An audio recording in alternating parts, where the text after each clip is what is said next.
ನಮಸ್ಕಾರ ವೀಕ್ಷಕರೇ, ಎಲ್ಲರೂ ಹೇಗಿದ್ದೀರಾ?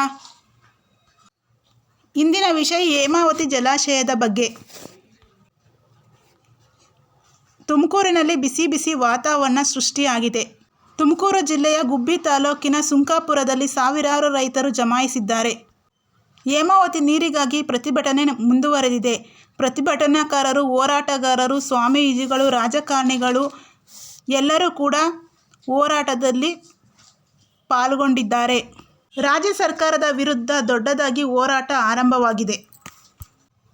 ಹೋರಾಟಗಾರರು ತಮ್ಮದೇ ಆದ ಆಕ್ರೋಶವನ್ನು ಹೊರಹಾಕಿದ್ದಾರೆ. ಸಾವಿರಾರು ಪೊಲೀಸರು ಇದ್ದರೂ ಕೂಡ ಪ್ರತಿಭಟನೆಯನ್ನು ತಡೆಯಲು ಸಾಧ್ಯವಾಗುತ್ತಿಲ್ಲ.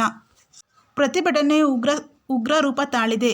ದೊಡ್ಡ ದೊಡ್ಡ ಪೈಪುಗಳನ್ನು ಒಡೆದಾಕುವುದು, ಟೈರಿಗೆ ಬೆಂಕಿ ಹಚ್ಚುವುದು, ರಸ್ತೆಯ ಮಧ್ಯದಲ್ಲೇ ಬೆಂಕಿ ಹಚ್ಚುವುದು. ಪ್ರತಿಭಟನೆಯು ತೀವ್ರ ಸ್ವರೂಪವನ್ನು ತೆಗೆದುಕೊಂಡಿದೆ. ಅಲ್ಲಿ ಕೆಲಸ ಮಾಡುತ್ತಿದ್ದ ಸಿಬ್ಬಂದಿ ವರ್ಗವೂ ಅಲ್ಲಿಂದ ಓಡಿ ಹೋಗಲು ಆರಂಭಿಸಿದ್ದಾರೆ. ಪ್ರತಿಭಟನೆ ತೀವ್ರಗೊಂಡಿದ್ದು ರಾಜ್ಯ ಸರ್ಕಾರದ ವಿರುದ್ಧ ಕೂಗುಗಳು ಕೇಳಿಬಂದಿವೆ. ಈ ಯೋಜನೆಯು ಶಿವಕುಮಾರ್ ಅವರ ಕನಸಿನ ಯೋಜನೆಯಾಗಿದೆ. ಇಂದಿನಿಂದ ರಾಜ್ಯಗಳ ನಡುವೆ ನೀರಿಗಾಗಿ ಹೋರಾಟಗಳು ನಡೆಯುತ್ತಲೇ ಇರುತ್ತವೆ.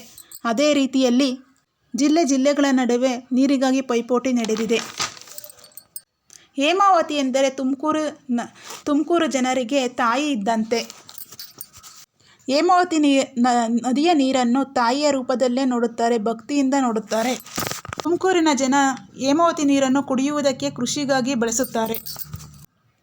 ತುಮಕೂರು ಜಿಲ್ಲೆಯಲ್ಲಿ ಪಾವಗಡ ತಾಲೂಕನ್ನು ಹೊರತುಪಡಿಸಿ ಕೃಷಿಗೆ ಹೇಮಾವತಿ ನೀರು ಅಗತ್ಯವಾಗಿದೆ. ಹೇಮಾವತಿಯ ಗೋರೂರು ಡ್ಯಾಂನಲ್ಲಿ 20 TMC ನೀರನ್ನು ತುಮಕೂರಿಗೆ ಹರಿಸಬೇಕೆಂಬ ಆದೇಶವಿದೆ. ಆದರೆ ಅದು ಬರೀ ಆದೇಶದಂತೆ ಇದೆ, ಯಾವುದೇ ರೀತಿಯಲ್ಲಿ ಕಾರ್ಯರೂಪಕ್ಕೆ ಬಂದಿಲ್ಲ. ಮಾಗಡಿಯಲ್ಲಿ ಶ್ರೀರಂಗ ಏತ ನೀರಾವರಿ ಆರಂಭವಾಗಿದ್ದು, ಈ ಯೋಜನೆ ಮೂಲಕ ಮಾಗಡಿಗೆ ನೀರು ಹರಿಸಬೇಕೆಂದು ಹೇಳಲಾಗಿದೆ.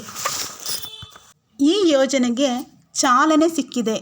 2016ರಲ್ಲಿ ಈ ಯೋಜನೆ ಆರಂಭವಾಗಿತ್ತು.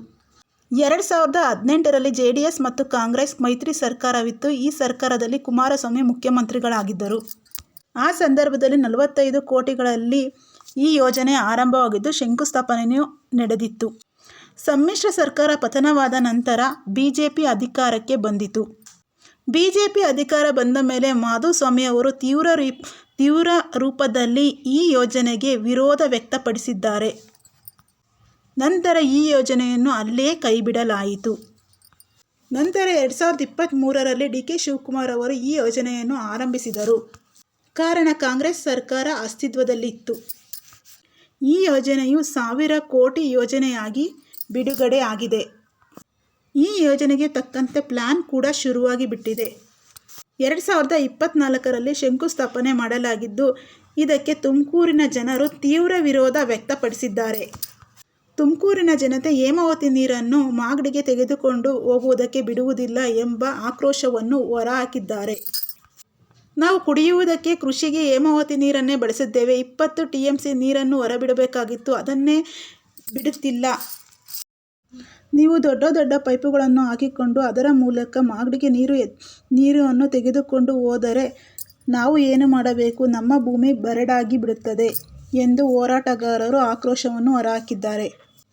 ಹೇಮಾವತಿ ನೀರನ್ನು ಕುಣಿಗಲ್ವರೆಗೆ ತೆಗೆದುಕೊಂಡು ಹೋಗುವುದಕ್ಕೆ ಅವಕಾಶ ಕೊಡುತ್ತೇವೆ, ಅದರ ಮುಂದೆ ಹೋಗುವುದಕ್ಕೆ ಯಾವುದೇ ರೀತಿಯಲ್ಲಿ ನಾವು ಅವಕಾಶ ಕೊಡುವುದಿಲ್ಲ ಎಂದು ತುಮಕೂರಿನ ಜನ ಆಕ್ರೋಶವನ್ನು ವ್ಯಕ್ತಪಡಿಸಿದ್ದಾರೆ.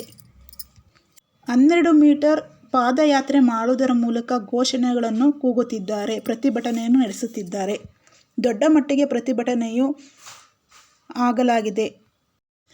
ಕಾಮಗಾರಿ ನಡೆಯುವ ಜಾಗದಲ್ಲಿ ಹೋಗಿ ಪ್ರತಿಭಟನೆಗಳು ಆರಂಭವಾಗಿದೆ, ತೀವ್ರ ಸ್ವರೂಪವನ್ನು ಪಡೆದುಕೊಂಡಿವೆ. ರಾಜ್ಯ ಸರ್ಕಾರದ ವಿರುದ್ಧ ಪ್ರತಿಭಟನೆ ನಡೆಸಲಾಗಿದೆ.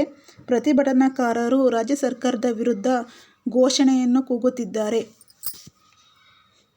ಅಂತಿಮವಾಗಿ ಪ್ರತಿಭಟನೆಯನ್ನು ತಡೆಹಿಡಿಯಲು ಜಿಲ್ಲಾ ಆಡಳಿತ ನಾವು ತಾತ್ಕಾಲಿಕವಾಗಿ ಕಾಮಗಾರಿಯನ್ನು ಸ್ಥಗಿತಗೊಳಿಸುತ್ತೇವೆ ಎಂದು ಘೋಷಣೆ ಮಾಡಿದ್ದಾರೆ ಎಂಬ ಹೇಳಿಕೆಯನ್ನು ನೀಡಿದ್ದಾರೆ.